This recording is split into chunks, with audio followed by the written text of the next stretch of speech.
You are the most beautiful ethnic goddess I have ever seen. These words may sound a bit controversial, but when they were first told to me when I was studying abroad, they lit up my world. Never before had I been compared to anything more than that Hispanic girl or a Latina in all my years here at Notre Dame. So, you're Hispanic, right? Oh my God, I love your tacos.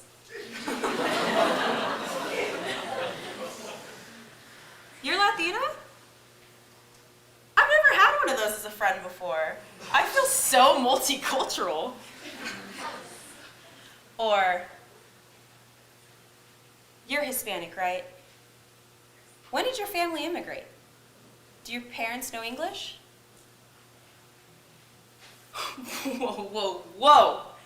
Since when does me being Hispanic automatically make me of Mexican heritage and my parents into non-citizen Spanish-only speakers? How can people use me as a resume booster? Really? Does me being Hispanic really make you a multicultural person? First off, while there is nothing wrong with the Mexican culture, it is beautiful and rich in its own way. I am Puerto Rican.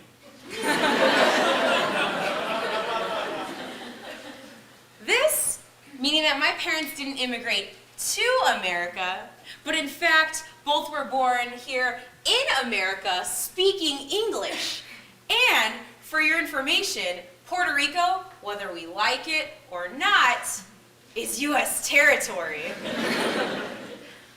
Now, I'm not mad at people's ignorance, because that is the result of the lack of cultural education and diversity in this world.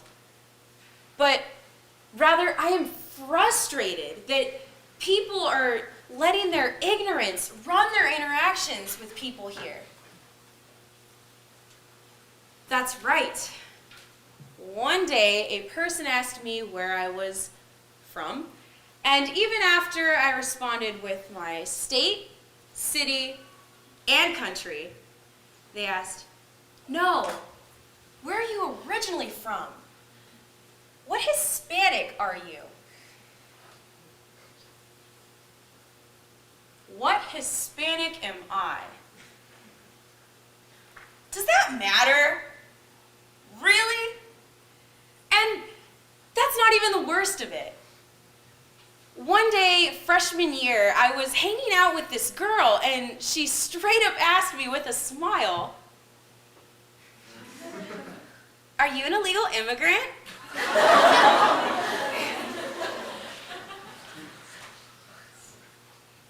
To say I was shocked was an understatement. And while I tried to play the question off as if it were a joke, it truly hurt me. I know Notre Dame is a small, unrealistic bubble, but it is so close-minded that people see that I'm Hispanic and automatically think alien, whatever that even truly means. And that is why I miss my times abroad so much, where people embraced my cultural background and saw it as a positive, as a beauty, rather than a sign of inferiority. Guys would actually talk to me and make me feel special, rather than making it seem as if I don't exist at all. You are like an ethnic goddess. Those words, though having some flaws of their own, have not once been communicated to me here at Notre Dame. With Puerto Rican curves, brown curly hair, and a love for food, people see me and they see different, but not in the good way. I don't fit the Notre Dame image. You know, skinny white girl with beautiful straight hair and blue eyes who works out 6 hours a day and only eats lettuce. No, I'm so much more. I am a person who loves her family with all her heart, who believes in living a healthy lifestyle, yet still loves her arroz con gandules. I am a goofball who, like many others, is an American that has a diverse heritage and simply hopes for a future full of happiness and love and peace. Although I have struggled here more than necessary, whether it be to do well, participate in groups, or even go on a date, I refuse to let that shape my life. And do you want to know why? Because outside of this bubble, outside this realm of ignorance, there are people who get it. People who care. People who see the color of my skin and instead of using it to exclude me, embrace me that much more. People who realize I am Hispanic and treat me as an equal. Guys that see my curves and look at them not as a flaw, but as a mark of beauty. While I have struggled here more than necessary and felt unworthy here, through my travels around the country and world, I realized that I am who I am. And that is, quite frankly, amazing. I am a strong, beautiful, proud, and yes, loud Puerto Rican Latina. And I will never let anyone here make me feel anything less than wonderful. Growing up, I never realized what it meant to be part of a minority. I come from a place where it's just a wall of brown, and Spanish is just as, if not more common than English. I come from a place where the white kids get made fun of for their skin. My father had always tried to instill in me a sense of pride and love towards the color of my skin, the sounds and dances of my blood. Celia Cruz, Tito Puentes, Mariachi Vargas, Selena, these beautiful rolling, swaying side to side, dancing with fire in our shoes, tum-tum-tum songs play through my heart. He showed me Aztlán. He showed me that I am descended from conquerors and from the conquered. He gave me the characteristic blue of the little tiles in a little restaurant in Ciudad Mexico. He gave me the wild reds and oranges from the dance clubs in Cuba and Puerto Rico. He gave me trumpets, violins, guitarras, and the pot-bellied guitarrón. He gave me a history. He said, son, this is where you come from. As he showed me pictures of my grandfather, who worked 4 jobs to support his family, who became the first Chicano mayor of Garden City, Kansas, who hosted his own radio show, who got drunk and frighteningly quiet, who bickered with his brown, college-educated wife, who still believed that whipping with a belt was the cure for misbehaving. My father said, son, these are the people who fought for you. As he showed me movies about Cesar Chavez, Dolores Huerta, the Brown Berets, and the students of the LA school districts who stood up and walked out of their classrooms, screaming equal education for all, shouting that brown is beautiful. Before I came to this university,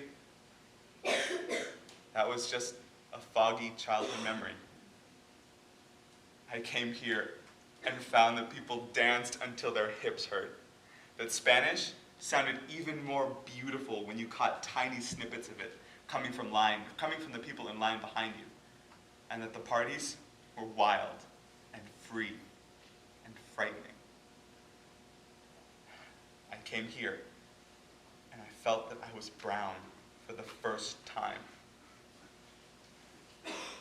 My warrior, my sun jaguar, the Azteca inside of me rose up, and my flower woman, my sacred feminine, my Guadalupe Tonantzin bloomed within. My Spaniard, in his cold steel armor, reconciled himself and took flower woman's hand and sun jaguar's hand. And my blood mixed with the cosmic explosions of old and new, brown and white, Spanish and Nahuatl, conqueror and conquered. Within me, I found the seeds of revolution, the seeds of indignation and the tiny, beautiful, choking weeds of anger. I have become alive with the fire that infects all young people, the fire that tells you that discrimination, hate, poverty, destruction, abuse, deception, murder, and cruelty are not only wrong, but offensive to the very core of your existence. I came here among all these beautiful burning stars and made the choice to live in my brown skin.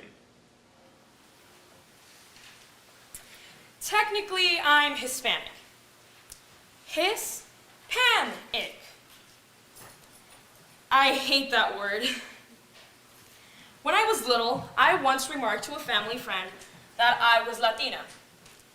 Later on, she had a talk with me about how I should never call myself Latina, because such a label refers to women who are overt about their sexuality, such as Jennifer Lopez or Shakira. Instead, she informed me, I should call myself Hispanic. This made absolutely no sense to me, since I had seen the word Hispanic being used to refer to female Hispanic politicians. But I took it to heart and never referred to myself again as Latina.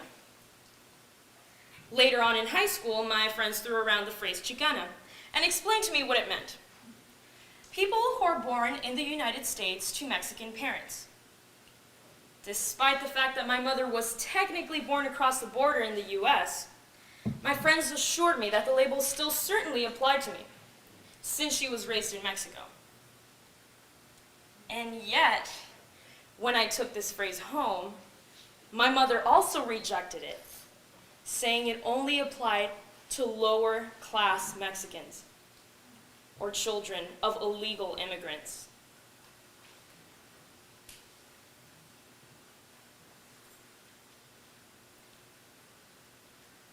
I hated the word Hispanic, and I often tried to find ways around using the word. But the minute I came to college, I dropped it like it was hot. To me, the word Hispanic sounds like a word used in a laboratory, perhaps when sorting through boring unicellular organisms.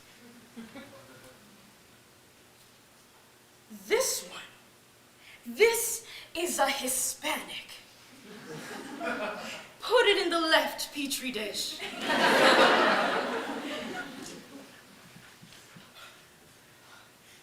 That one. That's a Caucasian. Put it in the petri dish on the right. The word Hispanic has no life to it. To me, it always sounded like a dead, academic word used by an English-speaking culture to describe Spanish-speaking people in terms that the English-speaking people could comprehend. But mostly, I cannot use the word Hispanic because it is the word my mother invoked to distance herself from people she deemed below her. How could she abandon her own people, her own blood, out of some desire of acceptance from the higher class, from the academics in lab coats? When she condemned the use of any racial label other than the word Hispanic, what I heard from her was, I want the white majority to know that I'm just like them. We just differ in the one category, but beyond that, we are all the same. But I wanted to tell her that we are not the same. Yes, we are all people, and we are all equal. But as Latinos, we have a rich culture and a rich heritage that we come from. And why would we ever let go of that? And some Latinos have suffered racial oppression, and as a result have been pushed into what she referred to as the lower class. But it just as easily could have been us. Yes, I'm Hispanic, but I'm not like those other Latinos. But we are. We come from a common people, and history has screwed with some of us, but allowed others of us to escape discrimination.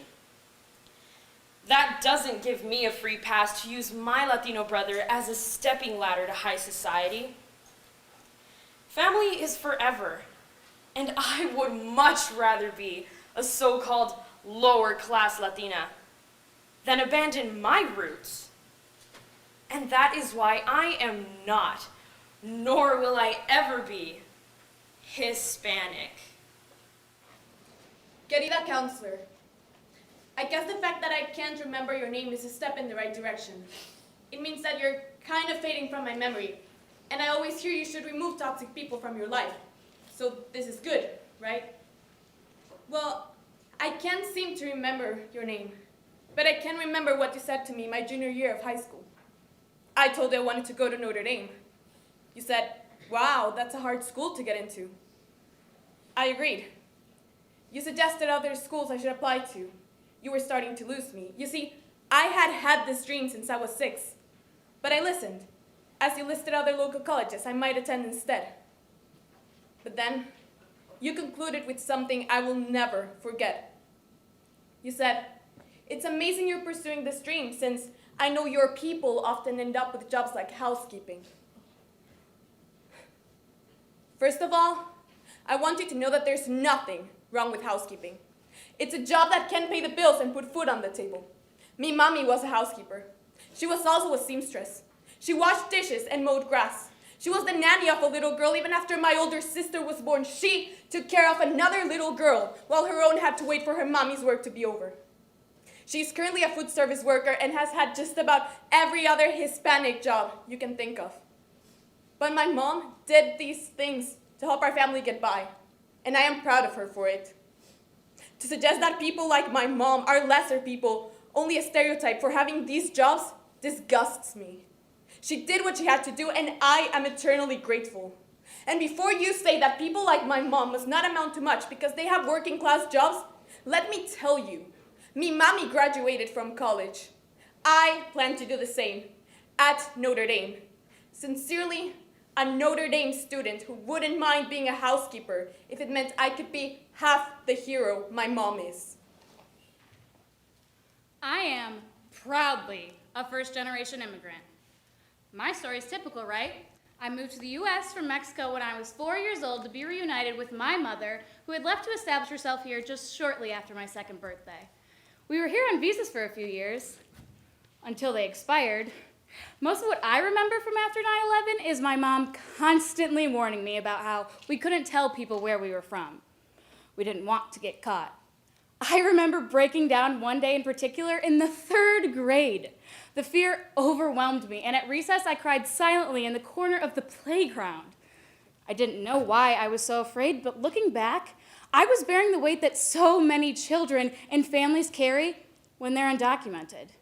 We, or undocumented children, must live in a world in which we are constantly being attacked by assuming glares and Trump chanting to build that wall, and the Republican Party constantly attacking the illegals crossing the border. We got lucky, though. My mom married my stepdad, a U.S. citizen, and was able to apply for both of our green cards. Green cards expire after 10 years. My time was up the May after my sophomore year of college, and I got to apply for citizenship right around the time Trump was being elected. Fear struck me as it did so many immigrants across the country. At first, everything went smoothly. I took my biometrics and passed. I went in for my oral exam and I passed. I even made a joke to the agent administering my test about the unfortunate length of time presidents get to be in office. Months went by, right? And I still hadn't heard about my citizenship ceremony. There were so many confusing messages. I was told by 2 different agencies in 2 different states that my file had been sent here, or, oh no, actually, just kidding, it was never sent. And, oh, I'm sorry, it was sent, but you missed your appointment. And, oh, you can only request to reschedule your citizenship ceremony. How long is it going to take to resend your file, you ask? However long it takes for someone to remember to do it, I guess. At this point, all of my documents had expired. And when I went in to get a short-term extension on my immigration status, they told me, your status only lasts until December 2018. What happens then? Well, you'll have to reapply for your green card and wait for us to send your file. What the ever-loving fuck? I am not going to deny that I have privilege by getting to apply for citizenship. But when I hear that even documented immigrants who are just trying to travel in the US are being apprehended and asked for their documents, I fear that no one is safe. I fear that I can't vote. I fear that I don't have a voice. I fear that when it comes to immigration rights, I can only speak from a place of privilege, and I'm accused of not understanding when I do. I do understand. I come from that same place. I have and I still live the scary bits. But how can I say all of that without sounding like, me too, I matter too? I'm frustrated. I'm frustrated that I did everything right and I still can't get in. I got fucked over by a system that requires you to do things legally, and then they spat in my face and said, we messed up, but it's still your fault. You'll have to pick up the slack and do this whole process again. It's my senior year now, and I'm lost. And there's no one I can talk to about this because no one I know is in my situation. In this in-between, in the middle of a bridge. ND recommended lawyers. They haven't gotten back to me still. I fear no one cares.